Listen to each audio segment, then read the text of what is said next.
Hello everyone. तो आज की क्लास में अपन डिस्कस करने वाले हैं मॉलिक्यूलरिटी एंड ऑर्डर। देखना, कुछ बच्चों की प्रॉब्लम ये है कि हिंदी मीडियम के कुछ स्टूडेंट हैं, तो उनकी प्रॉब्लम ये है कि सर कुछ ना कुछ है वो आप हिंदी में भी है वो कन्वर्ट किया करो वर्ड को। तो आज मैं जो इम्पोर्टेंट वर्ड हैं उनको मैं हिंदी में भी है एक्सप्लेन करूँगा। ठीक है, जैसे मॉलिक्यूलरिटी और ऑर्डर। देखना, ये रिएक्शन के लिए बहुत ही इम्पोर्टेंट दो पार्ट है रिएक्शन के, जहाँ से अलग अलग मेथड के द्वारा उस रिएक्शन का रेट डिटरमाइन किया जाता है, उसकी दर है वो निकाली जाती है। तो सबसे पहले अपने को ये आइडेंटिफाई करना पड़ेगा कि उस रिएक्शन के लिए मॉलिक्यूलरिटी और ऑर्डर क्या होता है। मॉलिक्यूलरिटी को हिंदी में बोलते हैं आणविकता और ऑर्डर को बोलते हैं कोटिंग। यस, देखना, सबसे पहले मैं बात करता हूँ molecularity. Molecularity number of molecule को रिप्रेजेंट करेगा जो रिएक्शन के अंदर पार्टिसिपेट करने वाले हैं। यस, अब रिएक्शन के अंदर पार्टिसिपेट तो बहुत सारे मॉलिक्यूल करते हैं, लेकिन यहाँ पे ओरिजिनली अपन ये पढ़ने वाले हैं आज कि जैसे ए बी से रिएक्शन करता है तो सी से डी में कन्वर्ट हो जाता है। यस, तो A plus B is equal to आप लिखोगे सी प्लस डी। यस, तो इस चैप्टर के अंदर और इस पार्ट में अपन ये देखने वाले हैं मेनली कि ए बी से रिएक्ट करके सी और डी में कन्वर्ट हो रहा है, तो वहाँ पे क्या क्या चीज़ें हैं वो एक्सप्लेन कर सकते हैं अपन। तो यहाँ पे जो मॉलिक्यूलरिटी है वो रिएक्शन के अंदर पार्टिसिपेट करने वाले मॉलिक्यूल को रिप्रेजेंट करेगा जो एक ही स्टेप में है वो यूज़ हो रहे होंगे। मतलब अगर ए और बी से प्रोडक्ट बनता है तो ए और बी के कुछ मॉलिक्यूल होंगे जो एक दूसरे से कोलिजन करेंगे, एक दूसरे से टक्कर करेंगे और उसके बाद में वो प्रोडक्ट में कन्वर्ट होंगे। ऐसा क्यों होता है उसके लिए इसी में नेक्स्ट वीडियो में मैं आपको बताऊंगा। ठीक है, तो यहाँ पे अगर कोई भी दो मॉलिक्यूल टक्कर कर रहे हैं तो उनकी जो कोलिजन है, जो टक्कर है, उसके ऊपर डिपेंड करेगा कि वो प्रोडक्ट के अंदर कन्वर्ट होंगे या नहीं होंगे। यस, तो वो टक्कर कैसी होनी चाहिए, उसका कुछ ना कुछ क्राइटेरिया है। यस, वो क्राइटेरिया है वो अपन एक दो वीडियो में पढ़ने वाले हैं आगे। ठीक है, तो यहाँ पे मॉलिक्यूलरिटी का मेन क्या होता है, आणविकता का मेन क्या होता है कि कोई भी रिएक्टेंट के मॉलिक्यूल एक साथ कोलिजन करते हैं और वो प्रोडक्ट में कन्वर्ट होते हैं, तो मैक्सिमम प्रोबेबिलिटी कितनी है कि कितने मॉलिक्यूल एक साथ टक्कर कर सकते हैं, इसकी अधिकतम प्रायिकता कितनी है कि कितने मॉलिक्यूल एक साथ टक्कर कर सकते हैं। यस, तो इसको है वो अपन सिंपली एक्सप्लेन कर सकते हैं। कैसे? जैसे ये कोई भी मॉलिक्यूल है और मैं पढ़ रहा हूँ ए बी से रिएक्शन कर रहा है। यस, और किस में कन्वर्ट हो रहा है, सी एंड डी में। ठीक, तो यहाँ पे ए का एक मॉलिक्यूल हो गया, दूसरा मॉलिक्यूल है वो बी का हो गया, ये टक्कर करेंगे एक दूसरे से। ठीक, अब ये पॉसिबिलिटी होगी कि ये मॉलिक्यूल दो मॉलिक्यूल आपस में टक्कर कर सकते हैं एक साथ एक ही टाइम पे। एक साथ एक ही टाइम पे कितने मॉलिक्यूल टक्कर करेंगे, वही उसकी आणविकता होती है, वही उसकी मॉलिक्यूलरिटी होती है उस रिएक्शन की। जैसे सपोज दैट एक मॉलिक्यूल इधर से आ रहा है, एक मॉलिक्यूल इधर से आ रहा है और एक मॉलिक्यूल इधर से आ रहा है, और तीनों मॉलिक्यूल इस तरीके से है वो टक्कर करते हैं। ये पॉसिबिलिटी है कि हाँ, तीन मॉलिक्यूल एक साथ एक ही टाइम पे टक्कर कर सकते हैं।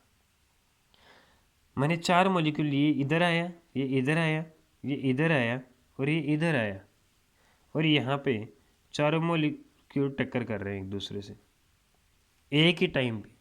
ठीक, फिर मैंने पांच मॉलिक्यूल लिए, ये इधर आया, ये इधर आया, ये इधर आया, ये इधर से आया और ये इधर से आया, और पांचों मॉलिक्यूल इस तरीके से टक्कर कर रहे हैं एक दूसरे से। क्या इनकी टक्कर हो पाई? नहीं। क्यों?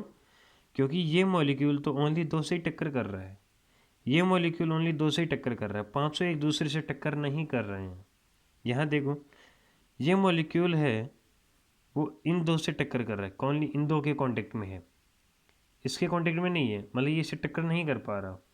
लेकिन आणविकता क्या होगी, मॉलिक्यूलरिटी क्या होगी कि एक साथ एक ही टाइम पे कितने मॉलिक्यूल टक्कर करते हैं। यस, बहुत सिंपल है ये, और इसको समझना बहुत ज़रूरी है। ये छोटा सा पॉइंट है लेकिन कई बार बहुत बड़ी दिक्कत पैदा कर देता है ये। तो यहाँ पे ये भी एक साथ टक्कर नहीं हो पाई, ये भी एक साथ टक्कर नहीं हो पाई, ऐसे 6 मॉलिक्यूल लूँगा मैं आगे तो वो भी टक्कर नहीं हो पाएगी। 3 मॉलिक्यूल लिया तो ये एक दूसरे टक्कर कर रही है, ये इसके कांटेक्ट में है, ये इसके कांटेक्ट में, ये इसके कांटेक्ट में है, मतलब ये टक्कर हो रही है इनके बीच में। इसका मतलब यहाँ पे अगर ऐसी कंडीशन है तो 3 मॉलिक्यूल टक्कर कर रहे हैं तो उसकी मॉलिक्यूलरिटी 3 हो जाएगी।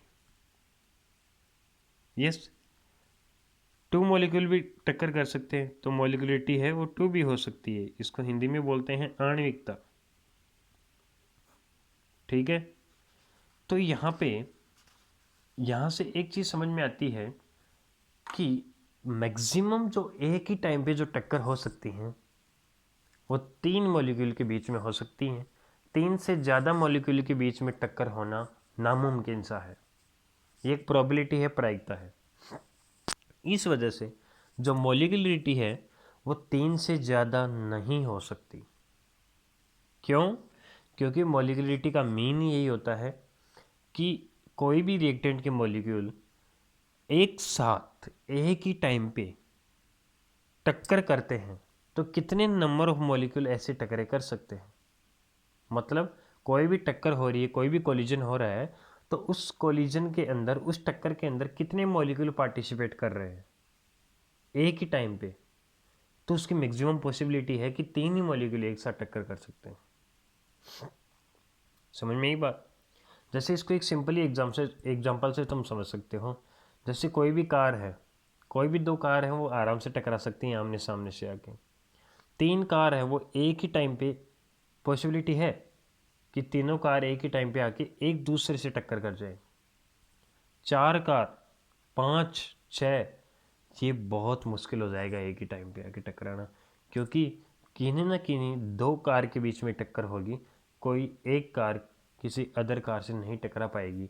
जैसे यहाँ पे ये मॉलिक्यूल टक्कर नहीं कर पा रहे। समझ में ये बात। तो मॉलिक्यूलरिटी 3 से ज़्यादा नहीं हो सकती। इसका मतलब ये है कि मॉलिक्यूलरिटी है वो फ्रैक्शनल के अंदर भी नहीं हो सकती, मतलब कोई भिन्नांक भी नहीं हो सकता, पॉइंट के अंदर नहीं हो सकती। क्यों? ऐसे तो नहीं कि एक मॉलिक्यूल आ गया और कोई आधा मॉलिक्यूल आके टक्कर कर रहा है, ऐसा नहीं हो सकता। तो ये फ्रैक्शनल भी नहीं हो सकती, भिन्नांक भी नहीं हो सकती, इनफाइनाइट नहीं हो सकती। भाई 3 से ज़्यादा ही नहीं हो सकती तो इनफाइनाइट कहाँ से होगी। नेगेटिव, नेगेटिव कोई मॉलिक्यूल टक्कर नहीं करता। यस, ठीक। तो यहाँ पे अगर आप मॉलिक्यूलरिटी देख रहे हो तो कितने मॉलिक्यूल रिएक्शन के अंदर पार्टिसिपेट करते हैं एक सिंगल स्टेप के अंदर। तो molecularity of A reaction is the number of reactant molecule taking part in a single step of the reaction. एक ही स्टेप में अगर रिएक्शन के अंदर पार्टिसिपेट करने वाले जितने नंबर ऑफ रिएक्टेंट मॉलिक्यूल हैं वही मॉलिक्यूलरिटी होती है। ये रिएक्शन है 2HI से H2 + I2। तो यहाँ पे देख रहे हो कि कितने मॉलिक्यूल हैं रिएक्टेंट के, अभिकारक के 2 मॉलिक्यूल हैं, तो इसकी मॉलिक्यूलरिटी कितनी होगी, 2, क्योंकि 2 ही मॉलिक्यूल पार्टिसिपेट करेंगे यहाँ पे। इसका मतलब रिएक्शन के अंदर कैसे डिफाइन करेंगे अपन, रिएक्टेंट का जो स्टोइकियोमेट्रिक कोएफिशिएंट, रस समीकरण गुणांक का जो कोएफिशिएंट होगा वही क्या होगा, मॉलिक्यूलरिटी होगी। Yes, molecularity can not be zero, zero भी नहीं हो सकती। ऐसा नहीं कि कोई भी मॉलिक्यूल आके टक्कर नहीं करेगा तो प्रोडक्ट नहीं बनेगा। फ्रैक्शनल, भिन्नांक भी नहीं हो सकती, इनफाइनाइट और नेगेटिव भी नहीं हो सकती। Molecularity can not be greater than 3, molecularity 3 से ज़्यादा नहीं हो सकती, ये मैंने आपको एक्सप्लेन कर दिया। Because more than 3 molecules may not mutually collide with each other। Yes, 3 से ज़्यादा मॉलिक्यूल एक साथ है वो एक दूसरे से टक्कर नहीं कर पाएंगे, इस वजह से 3 से ज़्यादा मॉलिक्यूलरिटी नहीं होगी।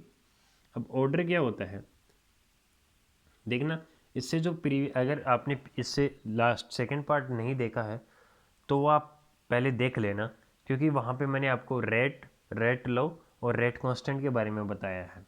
तो जब तक रेट लॉ पता नहीं होगा, दर नियम, तब तक ऑर्डर कोटी भी पता नहीं होगी। यस, इसको है वो ऑर्डर को हिंदी में बोलते हैं कोटि। ठीक, यस। तो जो ऑर्डर है वो क्या होता है, sum of power of concentration terms involve in rate law expression is called order of reaction. मतलब क्या हुआ, अगर आपको किसी भी रिएक्शन का ऑर्डर या कोटि पता करनी है तो उस रिएक्शन में आपको रेट लॉ लिखना पड़ेगा सबसे पहले। जैसे कोई भी रिएक्शन उसका रेट लॉ है के, ए की पावर 1 और बी की पावर 1, तो ये जो रिएक्टेंट की जो पावर का जो सम है, इनका जो योगफल है घातों का, पावर्स का जो सम है वही ऑर्डर होगा, वही कोटि होगी। तो ऑर्डर कितना हो गया, 1+1 इजकल टू 2। समझ में आई बात? यस। इसका मतलब ये भी कहाँ से आता है, अरे ये कहाँ से आएगा, स्टोइकोमेट्रिक कोफिशिएंट से आएगा। यस, जैसे फॉर एग्जांपल मैंने कोई रिएक्शन ली, 2a+3b से प्रोडक्ट बनाया मैंने। ठीक, तो यहाँ पे आप रेट लॉ लिखोगे, दर नियम, वो क्या होगा कि ए की पावर 2, क्योंकि स्टोइकोमेट्रिक कोफिशिएंट कितना है 2, और बी की पावर 3, तो ऑर्डर कितना हो गया 5। तो हम मॉलिक्यूलरिटी कितनी लिखोगे, कितने नंबर ऑफ मॉलिक्यूल पार्टिसिपेट करते हैं, तो 2 मॉलिक्यूल यहाँ पे और 3 मॉलिक्यूल यहाँ पे है, तो कितना हो गया 5। यस, बट ये यहाँ पे नहीं हो सकता क्योंकि मैक्सिमम कितना हो सकता है, ये 3। यस, 3 से ज़्यादा नहीं होगा, इक्वल या 3 से लेस देन होगा। समझ में यही बात? तो यहाँ पे ये मॉलिक्यूलरिटी इसके लिए डिफाइन नहीं कर सकते अपन। यस, जैसे कोई भी रिएक्शन है, ये a+2b से प्रोडक्ट, इस रिएक्शन का ऑर्डर कितना हो जाएगा, रेट लो लिखोगे आप, क्या लिखोगे कि ए की पावर 1 और बी की पावर 2, तो 1+2 पावर का सम क्या हो गया 3, 1+2। अगर आप इसकी मॉलिक्यूलरिटी आणविकता लिखोगे, आणविकता लिखोगे, तो यहाँ पे ए का कोएफिशिएंट कितना है 1 प्लस बी का कोएफिशिएंट कितना है 2, ये कितना हो गया 3। तो यहाँ पे ऑर्डर और मॉलिक्यूलरिटी सेम हो सकती हैं, ये सिंपल रिएक्शंस के लिए होती हैं। यस, कुछ रिएक्शन कॉम्प्लिकेटेड होती है तो उनके लिए आइडेंटिफाई नहीं कर सकते अपन यहाँ से। ठीक है, तो यहाँ से ऑर्डर का पता चल गया आपको कि जो रेट लो होगा उसके अंदर जो रिएक्टेंट की जो पावर होगी उसका जो सम होगा उसी को अपन ऑर्डर बोलेंगे, कोटि बोलेंगे। अभी जीरो भी हो सकती है, यहाँ पे पावर जीरो भी आ सकती है। यस, फ्रैक्शनल भी आ सकती है, नेगेटिव। यस, तो it may be equal to 0, negative, fractional and greater than 3। 3 से ज़्यादा भी हो सकती है, ये भिन्न भी हो सकता है, जीरो भी हो सकता है, नेगेटिव भी हो सकता है। Infinite and imagery value are not possible. Infinite और इमेजनरी, इमेजरी का मतलब काल्पनिक, ऐसा नहीं हो सकता है यहाँ पे।